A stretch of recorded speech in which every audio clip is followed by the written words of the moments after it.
And we are now about to close in on about 10 million bottles collected. That is amazing. From inception. So that's 10 million bottles out of our landfills, out of our drains, rivers, rivers. coastlines, you name it. And I think it's mind-blowing to think that we produce so much plastic waste. Yeah. And to get that diverted from landfills is fantastic. Absolutely. Yeah.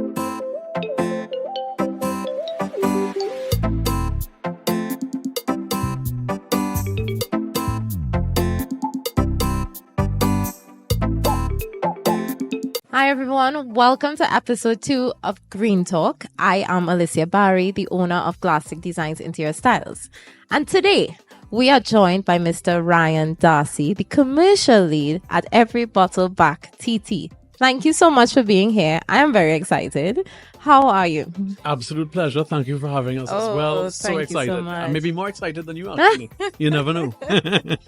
So, of course, we're getting into discussions about environmental action and edification right here in Trinidad and Tobago. So let's get into discussion. So how would you describe Every Bottle Back Titi? Who is Every Bottle Back Titi, and why should citizens in Trinidad and Tobago be aware of this company? Absolutely. So we're a recycling company that started about 1.5 years ago. So Young. 1.5 years in operation. Young, yeah. Very excited about that. Yeah. But we couldn't have done it without our sponsors. So, of course, I have to name them: Blue Waters, Caribbean Bottlers, Republic Bank, IDB Lab, and Nestle. Okay. So without them, we would not be where we are today. So we have to thank them profusely, and they're the ones who've come forward to start us up. So we're super excited about that. And there's a long-term plan for us being around. So they plan on being sponsors indefinitely. That's great. That's great. So if you have not heard of Every Bottle Back Titi before, this is an introduction as to who they are and the work that they do, which is fantastic, right? So would you say Every Bottle Back Titi in the 1.5 years of the existence, have you all made a difference in helping to reduce plastic pollution in Trinidad? Yes, absolutely. But the good news is data collection is a big part of what we do. Yeah. And because of our incentivization program, we actually have to quantify everything that comes in so that we can credit everybody's accounts, pay them out when necessary, but we keep a big log of what we take in. And we are now about to close in on about 10 million bottles collected. That is amazing. From inception. So that's 10 million bottles out of our landfills, out of our drains, rivers, coastlines, you name it. And I think it's mind-blowing to think that we produce so much plastic waste. Yeah. And to get that diverted from landfills is fantastic. Absolutely. Yeah. And I'll tell you something else. Before we came on board, we were recycling nationally maybe less than 1% of production of what we produce locally. And we've managed to bring that up to just under 6% in the 1.5 years. And it is our absolute aim in 2024 to reach all the way to 20%. Okay. Yeah. Of course, the eventual aim is to reach first world countries at 60 to 80%. But let's get to that 20% goal in 2024 first. Yeah. And then take it from there. We'll get there most definitely. So then, do you think enough is being done on a larger scale to reduce plastic pollution? And I asked that question in particular. We had a few plastic bins in the vicinity of Port of Spain and, for me, for Belmont and Cascade and St. Anne's, it would have been the iCare bins at Massey stores. And now they are no longer there. So is enough being done on a larger scale to help reduce plastic pollution in Trinidad? Yes, so the controversial question, and it's a mixed answer. I would say very slowly but surely, and I'll tell you why. First off, of course, we have our sponsors that have come on board to take the lead in the private sector. So that's great. Our leading bottlers and banks and so on. Yeah. Secondly, you mentioned iCare. So those would be the iCare bins from the EMA's program. iCare kind of hit a snag at the end of the financial year that came last year, and we see it. And you see it. There was a snag, and there was a delay, and just a pause almost, and that would have started the removal of some of those bins. Yeah. The good news is I believe that funding has returned to iCare, so they are able to reestablish those bins. It's going to take a little while, but they are able to reestablish some of those bins. Okay. Good news as well, though, is that we are actually in an adopt a bin program in the school system with iCare. Okay. So we've started with about 75 schools in the first instance in Port of Spain, and now we're going to inch our way across the east-west corridor, heading eastward to bring that up to about 185 schools or so. Okay. And eventually, hopefully, get to the 600 schools, and we would have fully adopted all of EMA's, iCare's bins in the school system. And this is primary and secondary? You bet, yeah. So that would move from the public sector to the private sector. But I think key in this whole thing is public-private sector partnership. a lot is expected of the public sector, but we cannot do a national recycling program without government. Without governmental support. So that's key. So the marriage between the two is critical. The other big thing is the beverage container bill. Yes. Which we expect. The act. Yes. Yeah, we're finally at the end stage of that. Okay. They keep a lot of the info under wraps, but my info is that we are coming to the end game. We are nearly there. Yeah. And that is expected to launch this year. Once that happens, that changes the game completely. Tremendously. Completely nationally. It's going to change the game completely. It's going to be amazing. And remember that beverages that you can be paid for upcycling or recycling your plastics. And nonetheless, Every Bottle Back Titi already does that. Yeah. You bet. It's just that we pay on average 5 cents per bottle. Yeah. It's still something, you know? But once we go national with a government-backed program and with the private sector fully on board, with the refund system, that 5 cents is expected to increase. Yeah.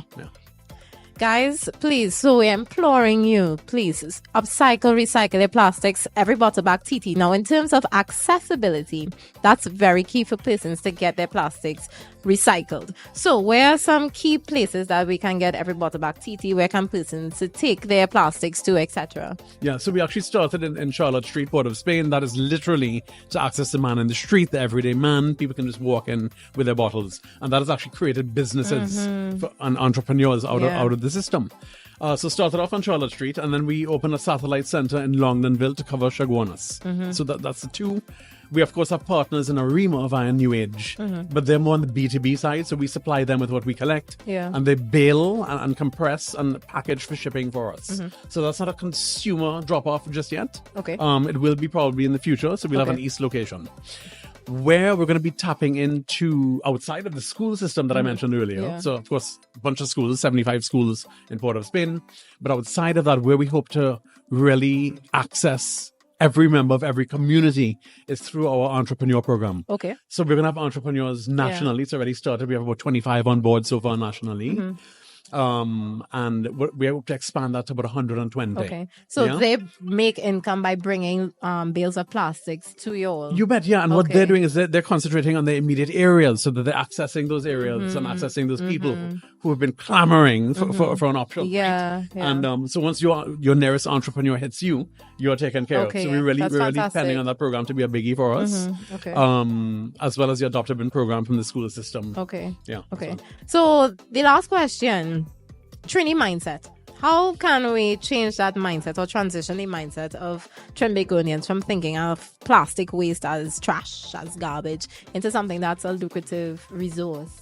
What do you think we can do in terms of working together to get that done with Every Bottle Back Titi for sure? Yeah, a lot of it is education. Remember, another man's treasure, right?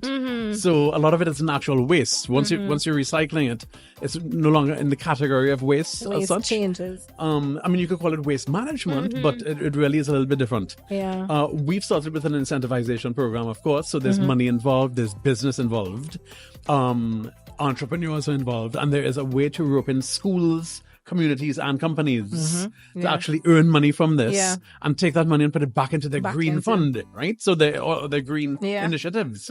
So once people see this can be monetized and turned into a business, it changes the game completely of what waste really means. Yeah. It does. And I think incentivizing is very, very important because I'm doing a recycling competition myself the end of this month and the incentives hampers, and we have had such a high turnout of persons registering. So I think that's something that encourages persons as well to recycle. Congrats on that. Thank you. Thank you. All right, so we're going to play a little game. Fun. I'm great at games. Not. This is song association. So I'll give you one word. 10 seconds. Is it for the soca 15 season? seconds. You could. I know you love carnival. It could be soca season because it have some soca words. Two words. Give me a song with the word fat in it. Oh! Damn, that's actually a hard one. Why is that a hard one? I want to say hard fat, but it's really hard. Wine. Fat. Come on, Ryan. What the hell? And it's carnival. It's carnival. Fat. I have one in my head. Brass fat. So that's an actual song, right? Not the name of a fat, right? No, song, yeah. I have one in my head. Wow. Are you going to tell me now or I have to wait till the end? Mr. Fat. How does that go? Yes. They call me Mr. Fetty. That's all I know. All I know. Okay, so the next one. I'm giving you the word and think of a song with the word in it. Woman. Is boss. Woman is boss. That's a calypso. Definitely. How that goes? Definitely. Woman. The Pan fraternity actually picked up on it big time. They played it a lot in that year. Uh-huh. I want to say Denise Plummer, but Woman is boss. Good, I'm hearing it, you know. She might have done a remake, but I think I want to say Denise Plummer, yes. Since you're so good at this, one more word. This word, mango. Wasn't there a song called Julie Mango? Yeah, well. Or was it just Julie? But it was talking about a mango. Then I'm thinking Julie Kess.